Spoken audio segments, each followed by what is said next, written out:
Welcome to OOTO TV, the out-of-the-office investigation from the past into the future of health. This time we're discussing lifestyle strategies for living a healthy, long life.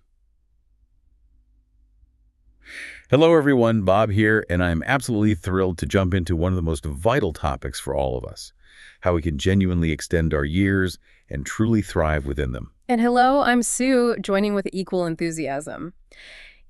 Our listeners shared some truly remarkable source material all about how we can move beyond merely existing to truly flourishing in our daily lives. Today we're exploring an incredible collection of insights on lifestyle strategies for living a healthy, long life. What we've uncovered is that these aren't just mere suggestions. These are profound personal choices you can make. Exactly. And they exist to significantly impact your health and longevity. Precisely. This investigation reveals that by embracing these strategies, well, we can extend our life and happiness. We're going to look at a holistic picture, how our habits, our diet, our sleep, and our movement all intertwine. They can actually rehabilitate and extend our health. It sounds like it's fundamentally about creating a harmonious routine. Yes, aligning with our body's natural circadian rhythm with consistent diet, exercise, and sleep. That seems to be the core idea. So our journey today takes us from the crucial steps we can take to prevent illness and maybe shed some detrimental habits into the incredible wisdom from the blue zones on nutrition and eating patterns. Fascinating stuff there. Then we'll uncover the surprising power of integrating movement into our lives, far beyond just exercise. Yeah, that's a key distinction. And why making sleep your absolute superpower is so vital.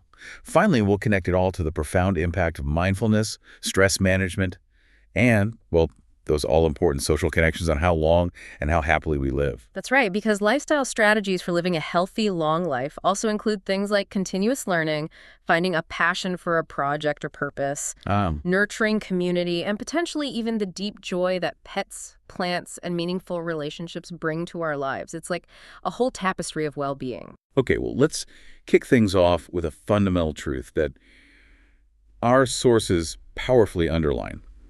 The sheer impact of being proactive about your health and, let's be honest, letting go of some things that genuinely hold us back. It's such a foundational step. Early diagnosis isn't just helpful, it's presented as absolutely critical, for preventing disease and age-related decline. So the message is pretty clear then. Crystal clear.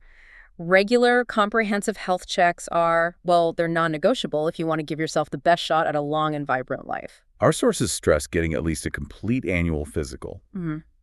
But it goes deeper than that basic visit, right? Oh, definitely. It means including detailed blood count and metabolic blood chemistry panels, a thorough thyroid panel, and testing for nutrient deficiencies like vitamin D, vitamin B, iron, magnesium, things that often get overlooked. This isn't just about ticking a box, it's about catching things early. Exactly. When intervention is most effective and can genuinely alter your health trajectory. And it's not just generic advice for everyone, is it? No, not at all. We're talking about considering specific screenings based on age and gender. For men over 50, for instance, prostate cancer is a significant concern. It impacts 1 in 9. Wow. Yeah. And if caught early, survival is almost 100%. But that figure plummets dramatically to just 31% if it's first caught in stage 4. That's a huge difference. Huge. Colonoscopies, similarly, hold immense weight in preventing serious outcomes. For women over 40, annual breast exams, mammograms, ultrasounds, occasional pap smears are vital for detecting breast, ovarian, cervical cancer. And the key is asking your doctor, too. Always. Ask your doctor for additional tests based on your personal and family history. You have to advocate for yourself. Beyond the traditional doctor's office, our sources also spotlight embracing modern tools, things like direct-to-consumer diagnostic tests. Right, from places like 23andMe, Nebula Genomics, Thrive. They offer convenient, lower-cost ways to study your genes, your epigenome. It was like the instructions for your genes. Sort of, yeah, like the software telling them what to do, and your gut flora, too. Identifying genetic mutations can lead to really proactive action. Leaving ahead of potential issues. Precisely. With incredible precision. And what about DIY tools?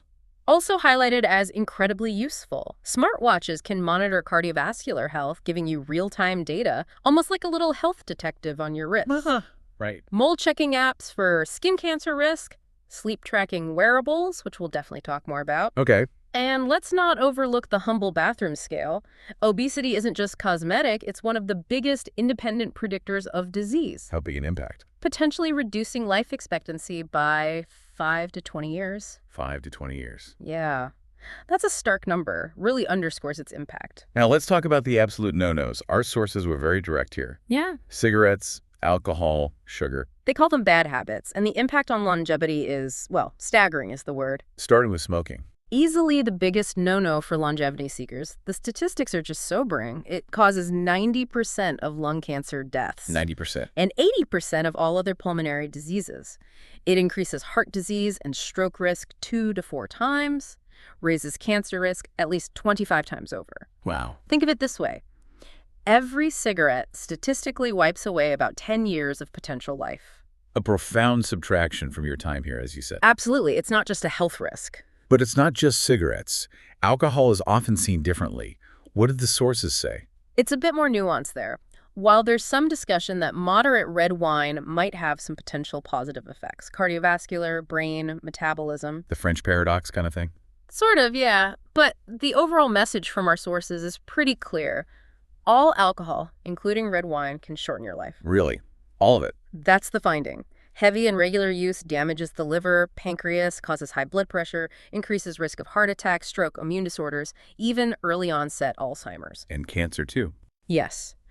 Perhaps most frightening is its ability to cause cancer. The clear recommendation, if you choose to drink, is maybe a glass or two of wine over a weekend, at most. So you really have to weigh the risks. You do, versus any perceived very small benefits.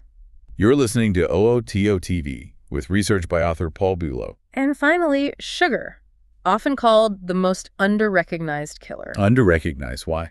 Because the American diet is just saturated with added sugar. It's hidden everywhere. Cereals, baked goods, soft drinks, fast food, even processed stuff like frozen veggies, canned fruit, yogurt, salad dressings. Things you wouldn't even think have sugar. Exactly. Over time, this constant onslaught wears out the pancreas, leads to insulin resistance or metabolic syndrome. It's basically a cluster of conditions: high blood pressure, high blood sugar, excess belly fat. Dramatically increases your risk of heart disease and diabetes. And remember, obesity itself cuts life expectancy by 5 to 20 years. So these aren't just, dietary preferences. They are profound health choices with really long-term consequences. What a powerful and, frankly, eye-opening start. Now let's shift focus to fueling our bodies, a true cornerstone of longevity. We have incredible insights, particularly from the blue zones. Ah, yes, those 5 unique regions where people overwhelmingly live to 100 or older. And crucially, live healthier lives. Right. Less chronic disease. That's the key part. What's fascinating is that these blue zone residents, they don't obsess. They don't count calories, take vitamins, weigh protein grams, or even read labels much. So how do they do it? They celebrate with food, often locally sourced, largely pesticide-free, organically raised.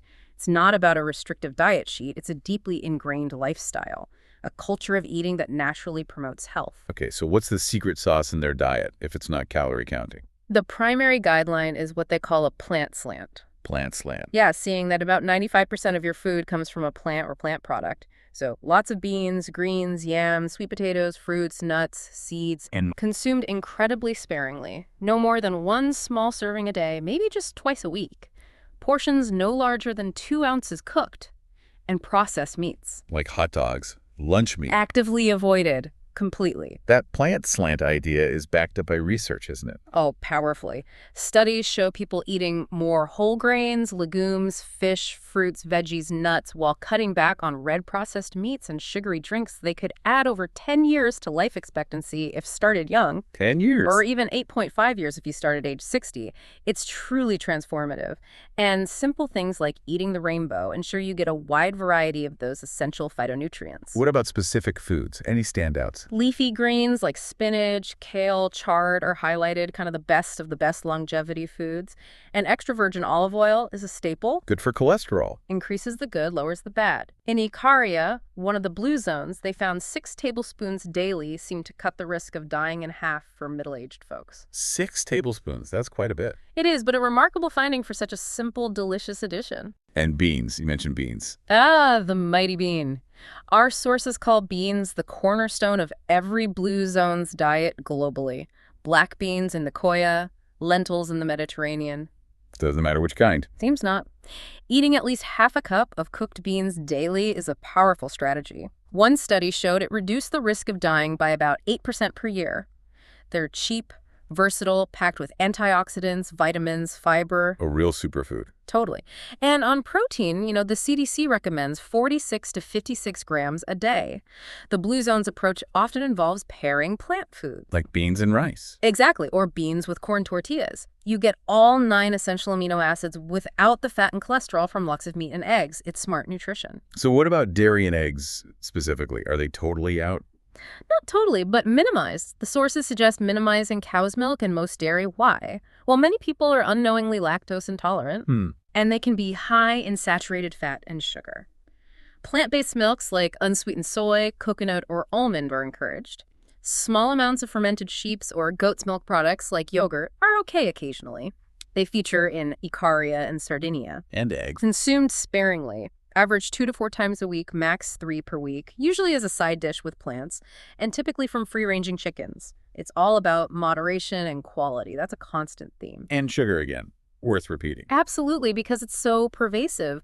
Blue Zone centenarians eat sweets maybe only during celebrations, no more than 7 added teaspoons a day. Compared to the U.S. average? About 22 teaspoons daily, mostly from hidden sources. Honey is suggested as a more intentional sweetener, and sugary sodas, teas, fruit drinks are definitely out. This ties into eating patterns too, doesn't it, like cooking at home? Deeply. Around 60% of Americans eat dinner out weekly, but Blue Zone folks see home-cooked meals as a cornerstone. You control ingredients, portions are smaller, and even the act of cooking can relieve stress. And studies link eating out frequently to higher mortality risk. They do. A higher risk of death from any cause. It's about taking control of your food environment. And it's not just what's on the plate, but who you share it with. Yes.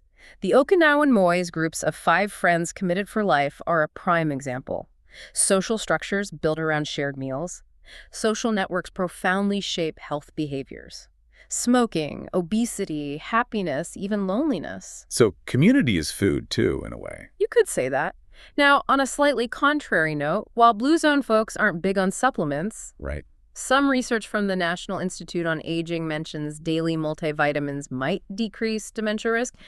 Needs more confirmation, though. Interesting. A potential area for future study. Maybe. But the core Blue Zone philosophy is definitely whole, unprocessed foods and that natural way of eating. You're listening to OOTO TV with research by author Paul Bulow.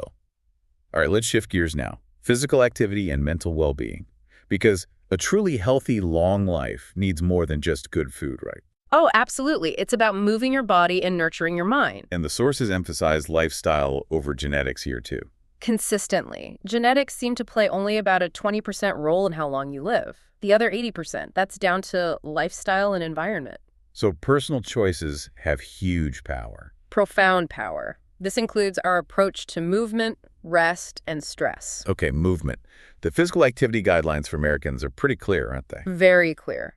Move more, sit less. Tremendous benefits. For adults, the target is 150 to 300 minutes a week of moderate intensity aerobic activity. Like brisk walking. Brisk walking, yeah.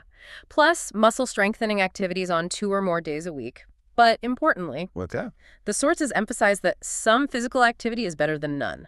The biggest health gains actually come from just going from totally inactive to only 60 minutes a week. So you don't need to be a gym rat from day one. Not at all. No need to be a marathon runner or fanatic to see significant benefits. What's interesting is the Blue Zone approach to movement. They don't exercise in the way we think of it.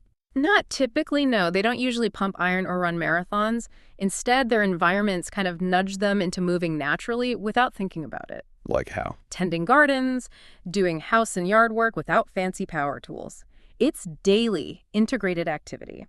Even just a 2-minute walk after a meal can significantly help balance blood sugar. Wow, 2 minutes. Shows how small, consistent movements add up. It really puts the power in your hands, doesn't it?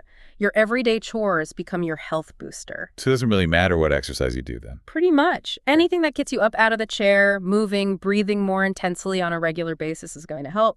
Using a Fitbit, taking stairs, parking further away, getting a dog. It all adds up. It all adds up, and the benefits are huge: mood, cognitive function, reduced risk of heart disease, depression. The list goes on. Okay, now sleep.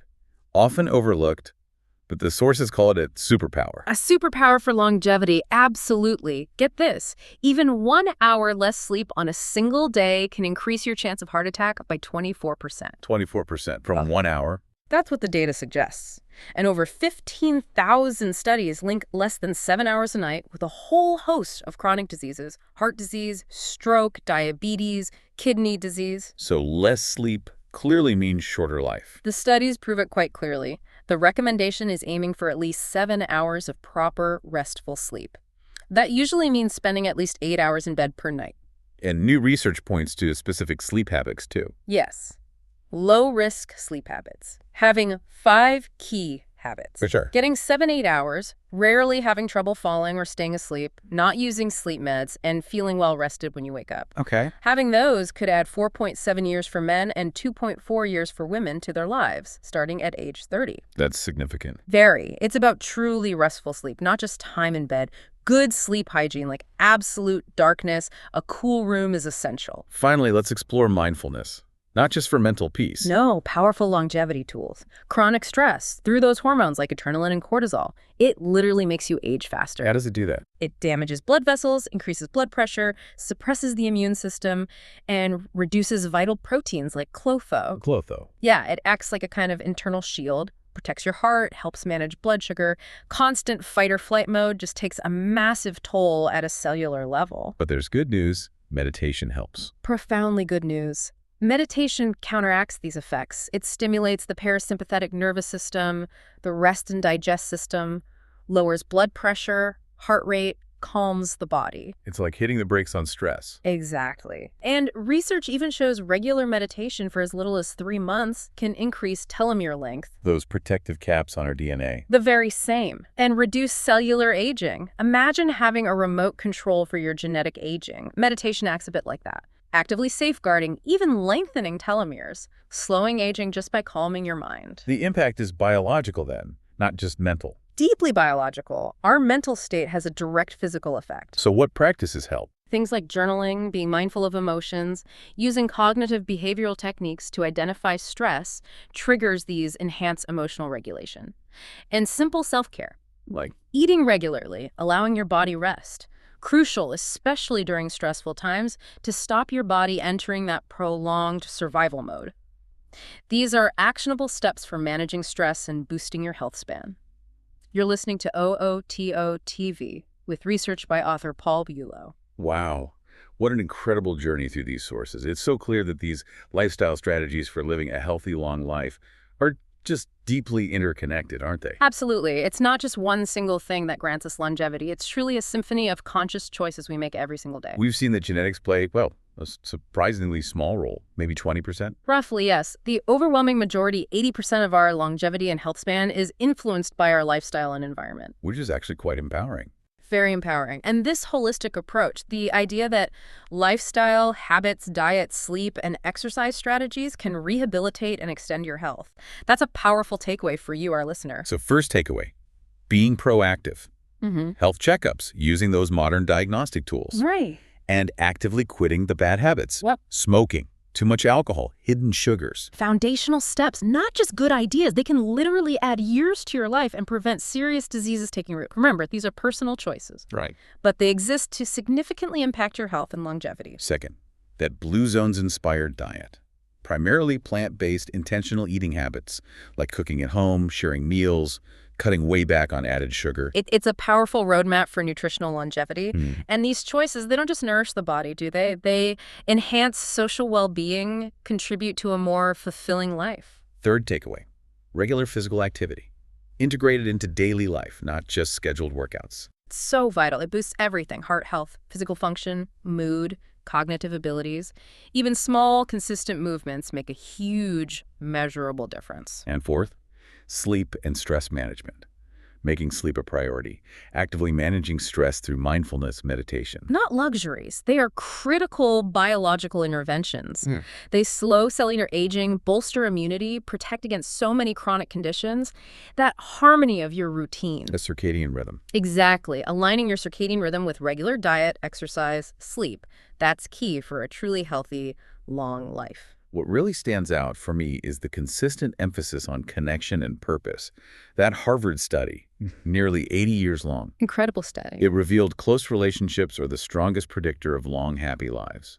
Stronger than social class, IQ, even genes. It's powerful, and loneliness, starkly, is as powerful a killer as smoking or alcoholism. That puts it in perspective. It really does. So, lifestyle strategies for living a healthy, long life truly include continuous learning, finding that passion or purpose, fostering strong community ties, and maybe the enriching roles of pets, plants, deep relationships. These aren't just nice to have. They're integral. Integral to a flourishing existence. They contribute significantly to extending your life and happiness. Ultimately, our investigation just confirms it again and again. Lifestyle strategies for living a healthy, long life are deeply personal choices. They are. But they exist to significantly impact your health and longevity. These are the levers you can pull starting today to extend your life and happiness. The journey to a longer, healthier, happier life is ongoing.